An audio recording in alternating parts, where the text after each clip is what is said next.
From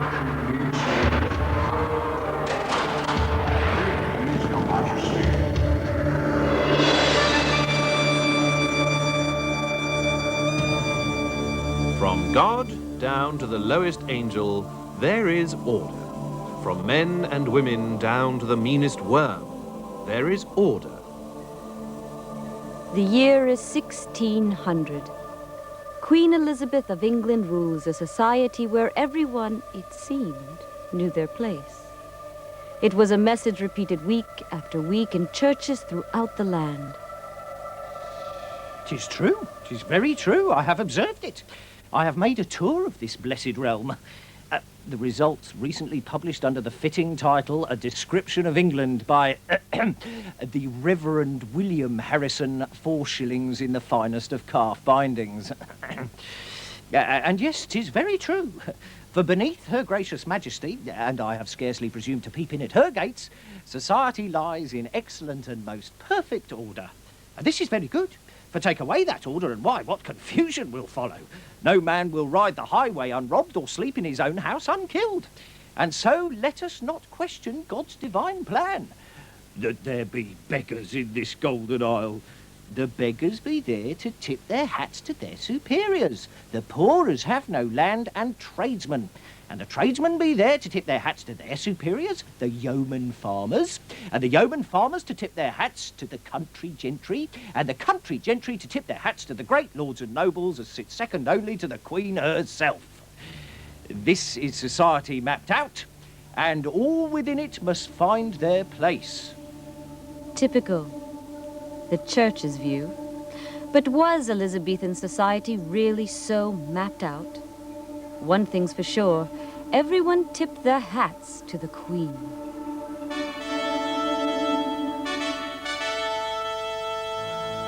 Queen Elizabeth I was ruler of England for 44 years. She spoke 8 languages, she was beautiful and never aged. She was chosen by God. She was, in fact, a goddess.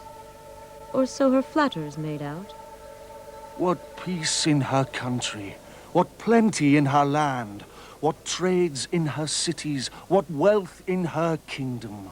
Oh, let me speak of her majesty with admiration, whom God had blessed with so much perfection. The wisest woman that ever there was, for she understood what all other rulers were up to and knew England so well that no adviser could tell her anything about her kingdom that she did not already know. Elizabeth was famed for mingling with her people. She made royal tours throughout the country each summer. But in truth, she rarely traveled more than 100 miles from London, and the doors that opened to her were only those of the few, her richest subjects. It was in houses like this one that the whole court arrived to be entertained. First were gentlemen, barons, earls, knights of the Garter, all richly dressed. Next came the Lord High Chancellor between 2 men, one of whom carried the royal scepter, the other the sword of state. And next came the Queen, followed by the ladies of court, all very handsome, and for the most part dressed in white. I've been at court. A great throng of people, all beautifully dressed in velvet, damask, cloth of gold, all clutching petitions or swapping gossip or vainly strutting to catch the Queen's eye. It's said she's partial to a well-turned leg. When I was there, a new gallant had set the court aflame, Sir Christopher Hatton, a dandy dancer. Though now, of course, I must call him my Lord Chancellor.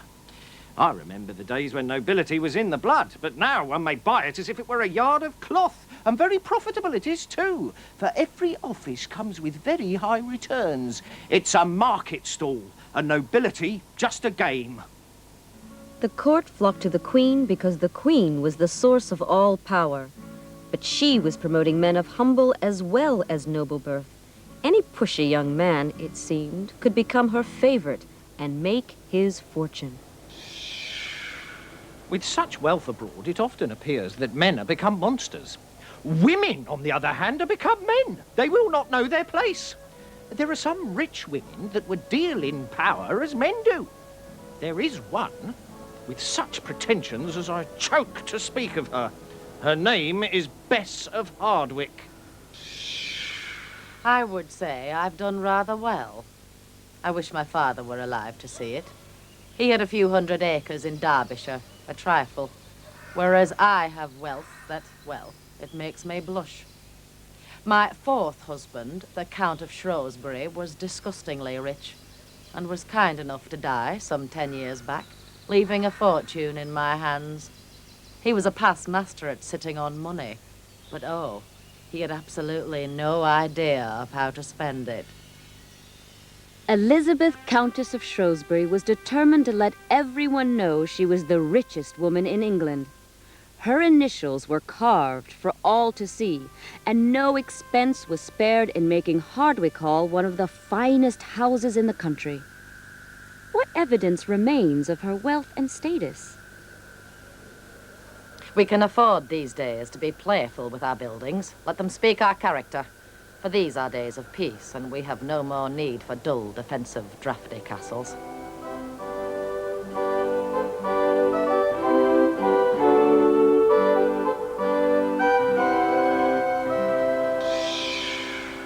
This is the Great Hall, an entrance hall really, where my lesser servants mingle rudely. So much noise and confusion, one doesn't let them venture upstairs. And on high days and holidays, this hall is used for feasting. My table is renowned as the finest in the county. While the servants and lowly visitors ate downstairs, the family and important guests always ate upstairs. The higher in the house you progressed, the grander your status. And the ultimate honor was to be entertained by Bess herself in the great high chamber. I have built this room as a tribute to Her Majesty the Queen. It is the most beautiful room in Europe. All that remains is that she should come and visit, admire the tapestries, the plaster frieze, her coat of arms above the mantel. But she never comes. Well, it's not as if the expense has been wasted. As my guests make to sit down, I joke, these upholstered stools are fit for a queen. To impress the Queen was vital if nobles were to achieve the influence which made all things possible. But it was a costly affair, as the Queen's accounts show. From the Earl of Shrewsbury, a tiara worth £20.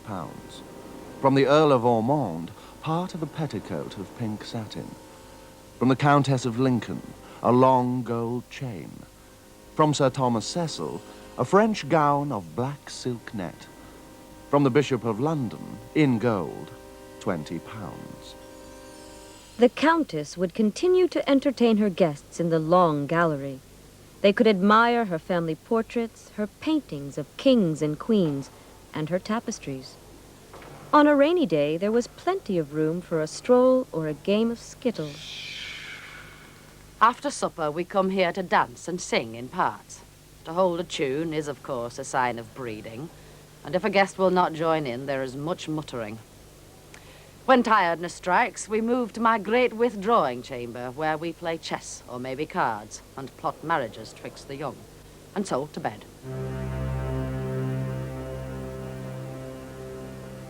Why have I built all this? Because I would have my name preserved forever. My family will marry kings and queens, and society will flock to Hardwick, and the hall will boom with the sound of dancing. It is very quiet. Where is everyone? Elsewhere. These upstarts, chasing the Queen, running this vulgar country. And old Bess of Hardwick, all forgot. Houses like Hardwick Hall show the confidence of the new nobility, who were prepared to spend any amount of money to show off their newfound wealth. But was Bess the only one doing well? Those that would truly wish to see the wealth of this nation should look not at the follies of the greater nobles, but at the homes of the country gentry. For here we see such advances. Buildings of stone and brick, not just the timber frames of old. Some things, of course, never change. The gentry's houses do tend to reek of fox skin and damp terrier, but we shall forgive them that. Oh, these country squires, these Sir Hughs and Sir Cuthberts, they are the kings of the counties. The roads being so bad, the court seems a very distant place, so their justice and fatherly guidance must steer the village a straight course. It's they that must punish wrongdoers. If a bridge is unsafe, they must raise the money to repair it. It's they that hire the constables to keep the peace and repel strangers. They are the guardians of the spirit of England, and God bless 'em one and all.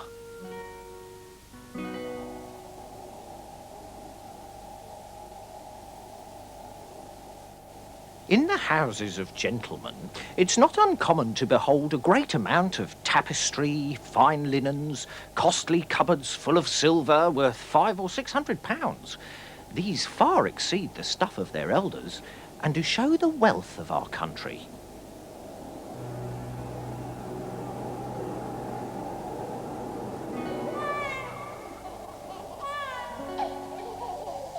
What distinguished you as a member of the Gentry family was the way you behaved. Be not greedy of meat and drink, but be generous and kind. Do not nibble bones with thy teeth, for that is unseemly. Do not tear meat apart, for that is bad manners. And if a stranger sit near thee, every now and then reward him with dainties. Show thyself a gentleman. The Gentry made their money through the ownership of land. They did not work on it themselves, since a gentleman should never dirty his hands and always be aware of his rank.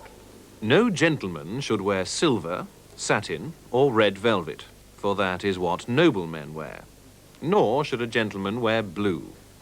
Always buy cloth costing more than 10p a yard, and if you find a labourer wearing such cloth, you may place him in the stocks for 3 days. A knight of Calais, a gentleman of Hayley, a laird of the North Country, a yeoman of Kent, sitting on his penny rent, could buy them out all free. The yeoman, the next rank down, those that tip their hats to the Gentry. Could they do well in Elizabethan England? Yeomen may not be called sir or master as the gentry are, no certain. They answer to Thomas or John, 'tis simple. And yet with shrewd farming and good business at the market, they've come into great wealth. They buy up the land left idle by rash and careless gentlemen and send their sons to the schools, universities, the inns of court. And when they die, they leave enough land for their sons to live without having to work. And so truly, the barriers between gentlemen and yeomen become blurred with the passing years. But I would begrudge them nothing. The yeomen are very fine stock, the backbone of the nation.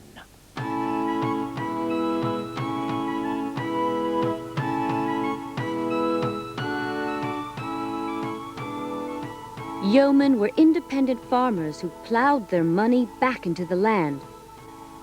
With the population rising and so many mouths to feed, they were doing very nicely. The greater yeomen are rich enough to lend money to the Queen. The lesser yeomen are able to keep 10 or 12 milk cows, 5 or 6 horses to farm their land, besides young cattle and sheep, and are worth each of them between £300 and £500. Yeomen made their houses more comfortable. Glass windows to let in the light, fireplaces and chimneys to keep out the smoke. Their wills show evidence of their new-found wealth. I give and bequeath unto my son, William Ford, 1 bed with all the things belonging thereunto, my coffer or chest standing in the parlour with all manner of things in the same, my best plough and irons, 3 yokes and 1 iron chain. Things in the parlour: a basin and a jug, 9 plates, 14 pewter dishes, 6 saucers, 6 soup basins, 5 brass candlesticks, 3 pewter salt cellars, 1 pewter cup, 2 pewter chamber pots. There's plenty of evidence for the nobles, the gentry, and the yeomen of Elizabethan England doing well. But what about the poor, who had no land? Did they spend all their lives working, quietly obeying their masters? The poor are the nation's prop. They are as a floorboard or a footrest. One doesn't notice them, but without them our comfort would be much lessened. They cannot afford wheat bread. They must sell their grain at Michaelmastide to pay their rents, and when they buy it back again for food, the prices are through the ceiling. So they must eat bread of rye and barley, even bread of peas and beans if times are bad. And when famine knocks on the door, they will take the oats that should grace the horse's nose bag and eat that instead. Oh, they live a very hard and pinched existence. The homes of the poor were so badly built that almost none have survived. They were mud-floored hovels, often shared with their animals. Walls of earth, low thatched roofs, few partitions, no glass windows, and scarcely any chimneys other than a hole in the wall to let out the smoke. Their bed, straw and a blanket. To conclude, a drinking cup and a pan or two comprises all their belongings. Everyone in the family had to work all the hours of the day just to make ends meet. It is a wife's occupation to winnow the corn, make malt, make hay, and in time of need to help her husband to fill the muck wagon, drive the plough, load hay, and to go to market to sell butter, cheese, eggs, pigs, hens, and corn, and also to buy all things necessary for the household. They say because I've no schooling that I am a know-nothing, but I know what I needs to know. I know how to mend a wound with cobweb, and if there be a woman in labour, I know many a trick to ease that pain. And if there be fleas in the chamber and my Thomas is scratching, I'll boil wormwood with lupin and sprinkle it round, and that be the end of them. And I know how to smile when times are rough.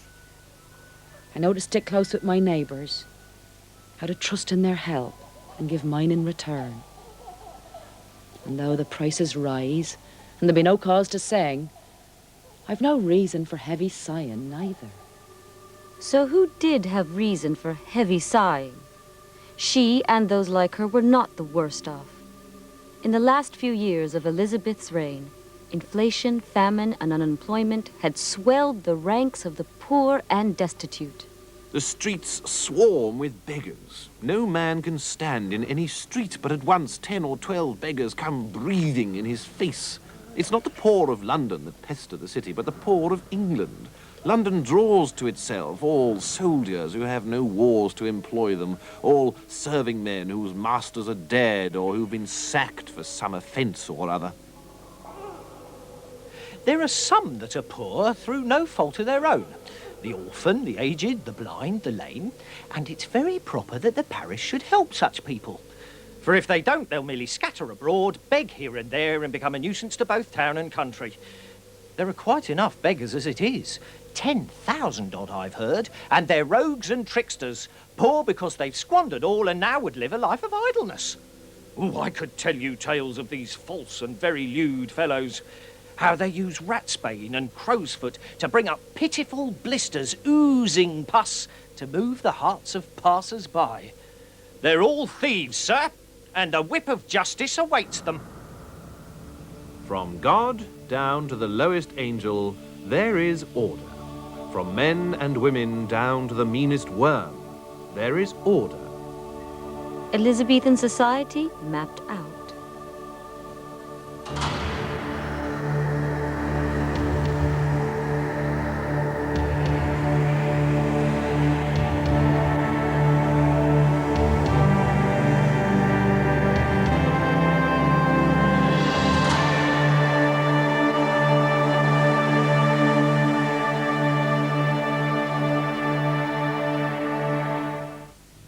You can get your very own copy of the free History File programme guide simply by ringing 081 746 1111.